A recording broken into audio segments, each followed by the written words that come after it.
Welcome to episode 5 now of the All In podcast. I'm here with my co-host and head of volleyball, Alexander, and we've got a special guest today, Seiler Hruska. Welcome to the show. Glad to be here.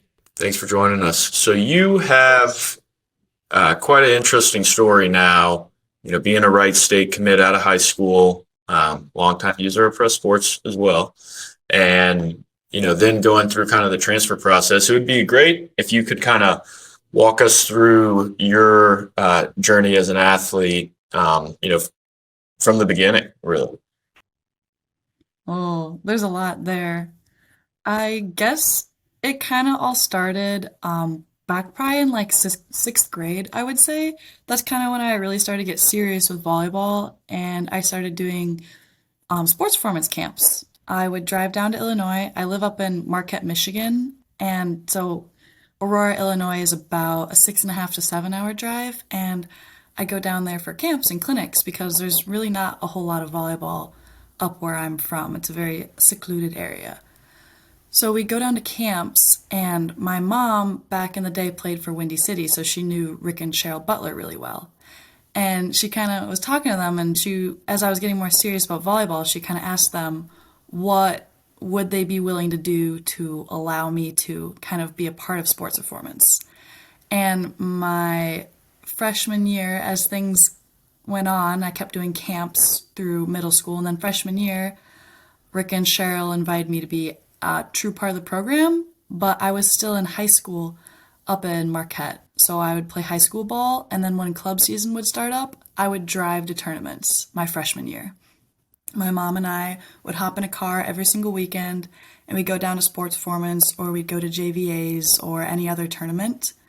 And that was definitely a very difficult part of my volleyball journey. I wasn't able to be at practice. I wasn't able to form connections with the team that I was on my 15th year as a freshman. So it was difficult. And I realized that at the end of that season that I needed to do more to be able to pursue my dream of playing in college. So that next year, my sophomore year, I decided to go online at school at my high school. They offered an online curriculum for some athletes who had kind of done similar things in the past to me.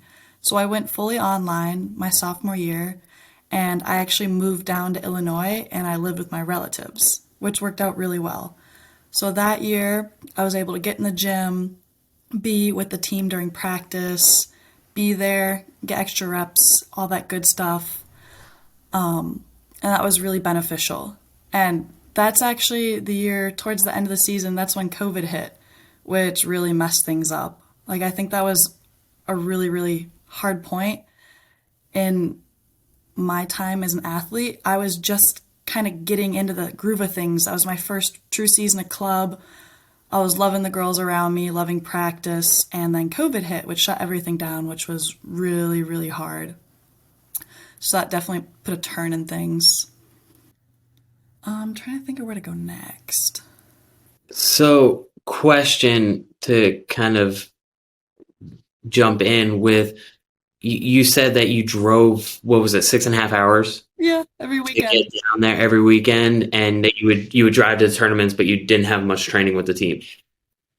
How different is that, like that experience, not really being able to build that culture, practicing 2 to 3 times a week, whatever it is, plus any extra training, and going to play with them at tournaments, than being with a team where you're with them. I mean, in club, you're with them upwards of 3 to 6 days a week, almost sometimes.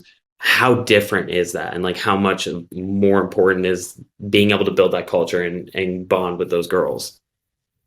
I think being able to build culture and chemistry on a team is probably one of the most important things. And I had none of that, and it was really hard. And especially being with like girls' sports, sometimes they're not all that nice. So they're like, who is this chick from 6.5 hours away? She just comes and plays in tournaments with us. Like, I couldn't hang out with them. I didn't get to practice with them. So it was kind of hard to be friends with them. So that that was definitely a little bit of a low point in my volleyball career. I was like, oh man, what am I doing? That's what pushed me to move the next year. Yeah, but that's kind of with every team too. It's like it's always frustrating when people just come in for tournaments, and it's like there's some teams that's like how the team is built. I know that happens in baseball all the time. It's like tournament teams; they just get together and play. But there's some where it's not like that, and when it's one that's not like that, it can be like someone coming in for tournaments is kind of like that's tough to be that player. So I guess talking about going into like your collegiate career and where you're at now, what did you learn from that experience of having to deal with not having that culture and not having those really, really close friends that you can build that bond with, at least quickly? And you said it was kind of a low point in your volleyball career. What did you take away from that you kind of use now that, matured you, made you grow, that you can use now going into college and really be successful? I think it definitely gave me an appreciation for practice itself. Because I know a lot of people who are younger or even in college, like they're not dialed in practice. Like they're not hungry for it. But I barely got any of that. My 15's year, I didn't get to practice. And then COVID hit. It was taken away from me. So I think the aspect of practice and being with your team, I feel like I've still fallen short on getting that in my career. So I think it's taught me to appreciate it more and like respect the people around me, value them a lot. Like they become your friends and family. So I think it kind of really shaped how I view like team values and like the family aspect of it. That's awesome, Seiler. That's such an important part of sports. So talk to us a little bit about your recruiting process in high school. I mean, committing to Wright State is amazing. That must have been really exciting at the time. Like, how did that go for you? When did it start? What schools were you talking to, and what made you decide to commit to Wright State? Going back to high school. I think that also kind of plays off where I ended with just kind of like my longer story is that kind of connected with COVID.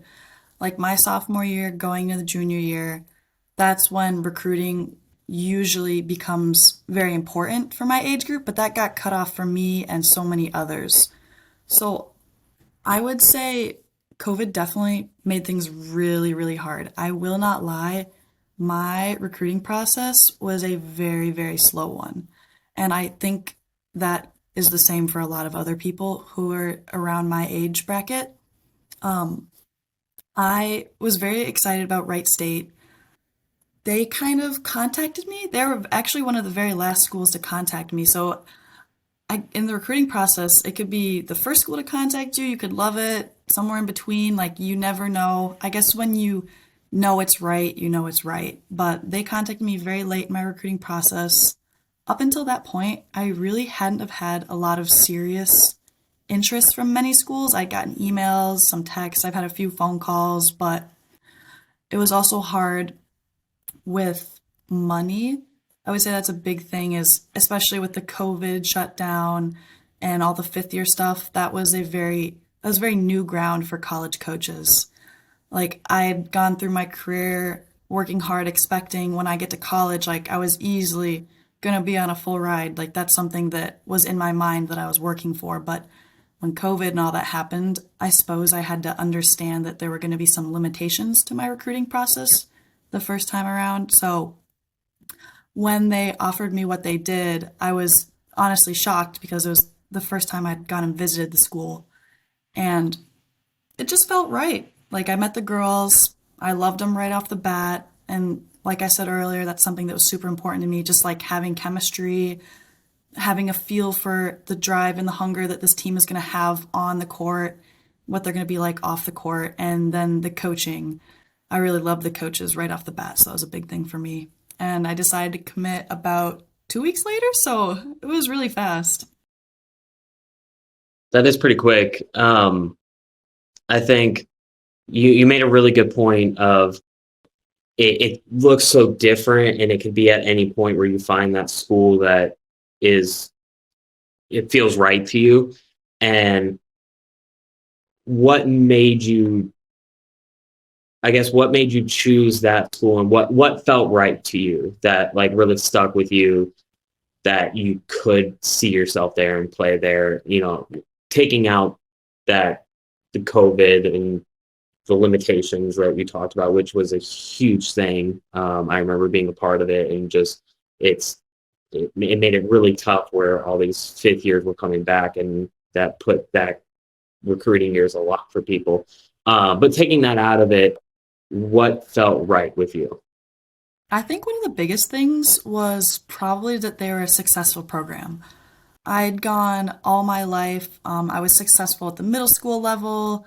My teams were successful during high school. We had phenomenal records, and even club season, I was always on really, really talented teams every year that I was on a part of sports performance. So, one of the main things was I knew this team was successful, and that's something that I wanted to be a part of, and it's something that I wanted to work to be a part of, not just hop on the court expecting everything to be handed me, but I knew I could work for that. So that's something that really was important to me. It was Division One, and that was very appealing to, of course, I'm sure every young volleyball player. It's kind of tunnel vision, D1, D1, D1. I mean, it's really all you see. You don't really see much of anything else. So that was a big thing. And then, like I said already, like the team, the coach, all the miscellaneous things. It was in Ohio, which wasn't that great, but I was like, it's a small town. It could be similar to home, so that was also cool. Thrown shade at Ohio already. Okay. I That's the know. Michigander in you right there. That's what it is. Well, so Seiler, if it's all right, I want to jump to the experience in college, and then obviously kind of second time around transfer portal. Um, could you walk us through that part of your story? Yeah, absolutely. So, kind of like I said earlier, I went into playing college volleyball at the Division One level. I knew that I was gonna have to work for it, but my goal was to start as a freshman. And oh, actually, a very important thing. There was a coaching change. So the original coach that had recruited me and that I'd met and loved and committed to her school, 2 weeks later, Allie Matters, adored her. She left and went to Illinois State. And about a month later, we got Travers Green he was the assistant coach at Mississippi State. Great guy, very, very, very knowledgeable. But it's a coaching change. And with coaching changes comes to change in culture, coaching style, dynamics. So walking in the gym that first day, everything was different. I mean, I didn't know him, my teammates didn't know him. It was just a new coach. So I was a bit under the impression, like I kind of was very confident that I was going to play a lot my freshman year, and I ended up not really a lot. Towards the end of the season, I got in a lot of games and some critical points, and I felt like I was part of the success of the team, which is something that I wanted to do. I wanted to be there, I wanted to be on the court, I want to win, I want to be a part of it. Like, that's just who I am. I'm a competitor. I want to be on the court. And I didn't get a lot of that. And I wanted more. So I think that was probably one of the main reasons I transferred is I just did not foresee anything changing within the next year or so with the playing situation.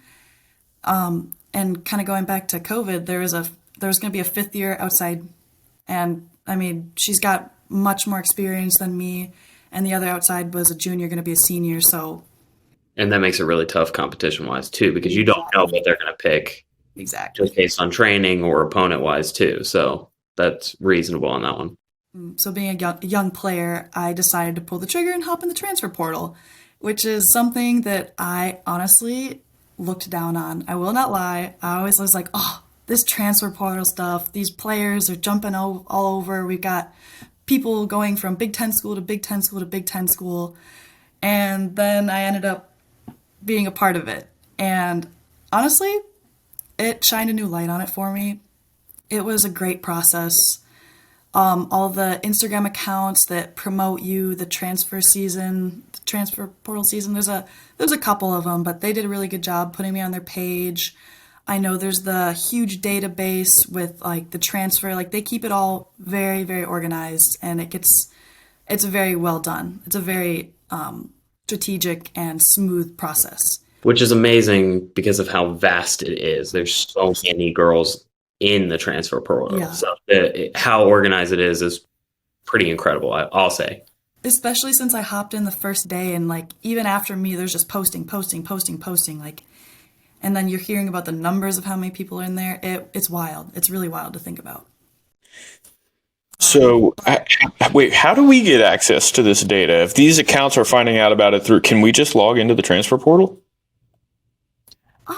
I think it's more of the college coaches have aspects to it, because I will not lie, it was crazy. It's literally 5 minutes. I'm not even kidding. 5 minutes after I was in the transfer portal, I had texts from like 4 college coaches. I had like 4 emails. It was literally instantaneous. Like, it was crazy. Wow. Yeah.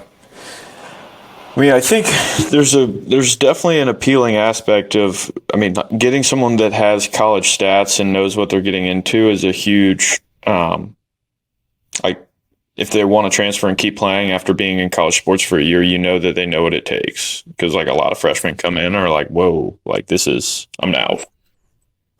There's also that level of maturity too from your freshman year, even from your freshman year, like when I played and going from my freshman to sophomore year, I was a completely different person. Even just being, 18 to 19 or 19 to 20, depending on where you are, it's amazing the difference. But so I agree with Conrad on that one. So what ended up happening? Talk about like your where you're going to school now and what made you make that choice. So, one of the big things that was super helpful in the second time around was obviously the transfer portal and the database, but playing College 3, Nikki King and my mom, who also works for it, they were really good at getting emails out, like making me be known that I was in the portal, and also kind of my experiences. Like you guys said, like once you have experience, that's very appealing to college coaches. So what ended up happening is it's actually kind of funny. I got a lot of contacts from schools I'd been in contact with the first time around, but it's strange. The first time around, they didn't seem to be all that interested in me, and then as soon as I had a year of playing under my like belt, they're like, "Wow, come to my school." So that was honestly a very interesting little piece of it. I was getting all these emails. I was like, "Hey, I talked to you before. You remember me, right?" They're like, "Yeah. How was your first year of college?" I was like, I'm transferring, so probably not that good." But yeah, Eckerd, the college I ended up choosing, they contacted me really quickly, I think within the first 3 days of me being in the portal. And I hopped on a phone call, actually a FaceTime with their assistant coach, Delaney, and it was just one of the best conversations I've ever had with a college coach. Sometimes you can be on a phone call with a college coach and it can almost feel like business. Like you can almost hear that they're kind of reading off a list, and you can just tell. And you can also tell when it's authentic, they're interested, like you're talking back and forth, you maybe know some of the same people, because volleyball is a small world. So it was just a very authentic, upbeat, just a very good conversation. And the next day I ended up having a phone call with the head coach, Coach Michelle, and I just adored both of them.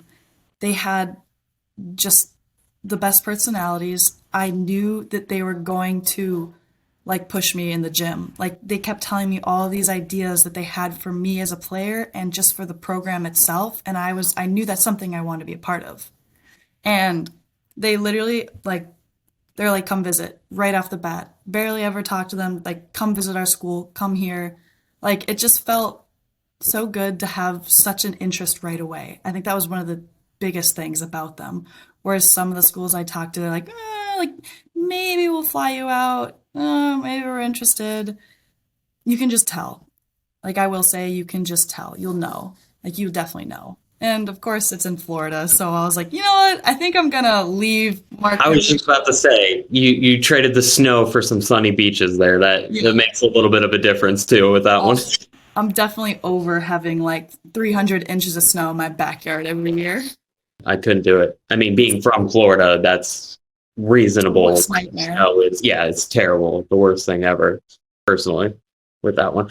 You made a good comment, and I'll be quick with this, but you made a really good comment that they made you feel wanted and that you matter and you can make a difference in their program. And I think so often that's not harped on enough of what an athlete should look for when talking to a program or just looking into a school is, do they actually want me, not just the athlete, but the person too, where we're having conversation and they're getting to know me. There's a little bit, it feels genuine, like you were talking about. There's some personality behind it. So I really like that you brought that up, and that's what you loved about Eckerd and you loved about the coaches was that it felt genuine and they made you feel wanted. And I think that's really important. So I really like that you brought that up and that's a driving factor for you going.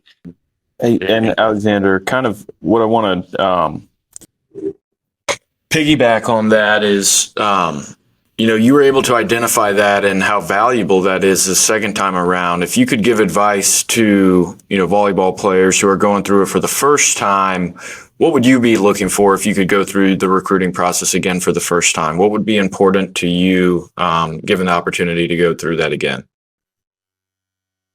I think there's a lot to say on that. I think one of the most important things, as I kind of mentioned earlier, is don't have that Division One mindset. No matter where you go, there's a place for you. Division One, Division Two, D3, NAIA, JUCO. No matter where you go, just choose the right place. Don't think of what other people are going to think of it. It's what's important to you. It's what matters to you. It's how that program, that place, those people make you feel.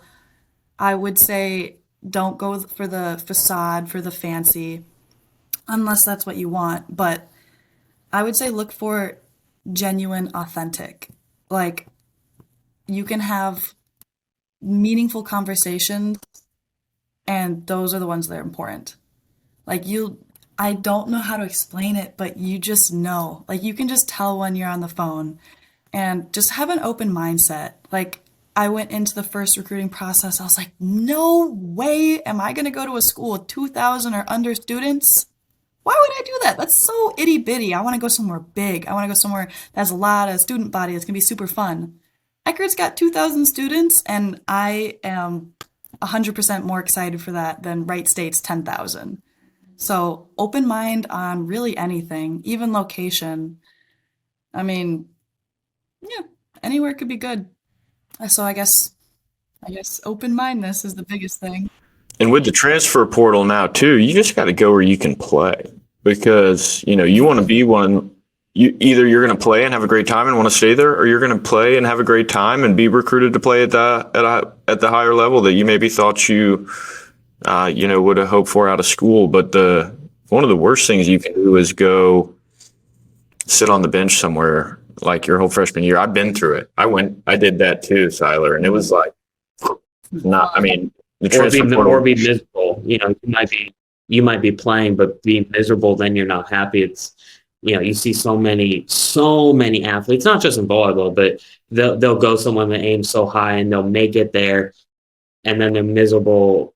They hate the sport. They quit, and then was it worth it in the end? Where you could go somewhere and love it and be passionate about the sport that you fell in love with and be successful, and then does it really matter? Yeah, I love that. Like, the sum of that is go to the place that makes you love the sport. Like, you should never lose your love for the sport that you play, ever, period. Yeah, and it happens a lot in college. It happens all the time. And so going to a place where you're a key contributor and you're going to be happy, off the field or court is awesome. Well, Seiler, thanks so much for joining us. Is there anything else you want to share, with the audience? Did you guys want to touch on a little bit of the difference between kind of club and college, just like the intensity of it? Yeah, talk about it.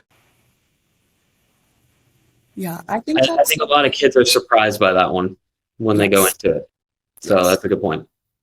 No, so just to kind of touch on that, I think it can kind of go both ways. I think it very much depends on what club you came from.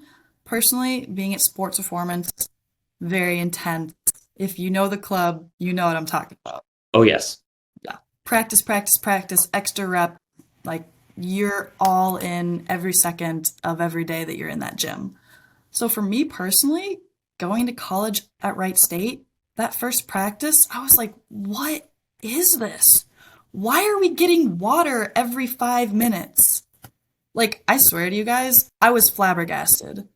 I was like, what are we doing? I thought this was supposed to be college volleyball. So that's how I felt at Wright State. And I was kind of like, ooh, don't know how I feel about this. But then the funny part is going to Eckerd. I got to go do an open gym with them, following all the NCAA rules. And wow, it felt like being back in sports. Is it very similar? Yeah, it was. We're dialed in. Everyone's doing the same warm up. It's strategic. We're locked in. We have this whole board of our goals, what we're gonna do during practice. Like everyone's communicating. We have like just the whole of it. It reminded me of the intensity that I'd had at Sports Performance. So that is another thing that I really like about Eckerd. They're going to push me. They're going to make me the best version of myself as a player and a person. But on the other hand, you could go from a smaller club, maybe a less intense club, not like Sports Performance, and college could possibly be a very different animal from what you're used to. So I would say a very important thing is transitioning into that college lifestyle is kind of understanding what your week is going to start to look like, because nothing's ever going to be the same, and that's okay. But learning to roll with new things, I think, is one of the most important aspects of the transition to college. Even with academics, like it's just got to roll with the punches. I like that, roll with the punches, because that's key. I mean, just in life in general, you have to adapt, you have to learn, and it's different. You know, like you're saying, either you come from a super intense club and you want to find something that's similar when you get into college, or you come from a smaller club or a less intense club and then you're surprised by it. You have to adapt. You have to rise to that occasion. So that's super important. I really like that. Awesome. Well, Seiler, thanks so much for joining us. Where can people find you and connect with you? Definitely my Instagram. It's just Seiler_Hruska. That is my main thing. And I do actually have a volleyball TikTok. It's Sai_plays_VB. That is kind of my main thing where I post content. I'm going to start doing how-tos, like for warm-ups, what I do, like diving, arm swing stuff. I'm going to start really promoting how to get better in small aspects. So that's definitely something to follow. And I'm going to get back on press volley. I used it a ton when I was younger. I think maybe around 8th grade freshman year. I was very, very into it and I loved it. It almost feels like kind of TikTok-y. So I'm very excited to kind of get back into that too. So follow me there as well. We love having you on the platform too. So it'll be nice getting you posted again on there. Mm-hmm. Yeah, that how-to content's going to be epic. I am excited. I am hoping can help a lot of young players. I also want to start kind of doing private lessons, so I might record some of that too and throw that out there. All right, guys, hit her up with that one. Yeah. All right, guys. That's it from episode 5. Seiler, great having you on. We'll see you guys next time. Thanks for having me. All right. Wonderful. Thanks for listening to the All In Podcast. If you enjoyed this episode or you're new to the show, we'd love to have you subscribe to catch future episodes. You can also follow us on Instagram, TikTok, and Snapchat at Press Sports. And of course, sign up for the app by downloading Press Sports in the App Store or Play Store today. Thanks for listening.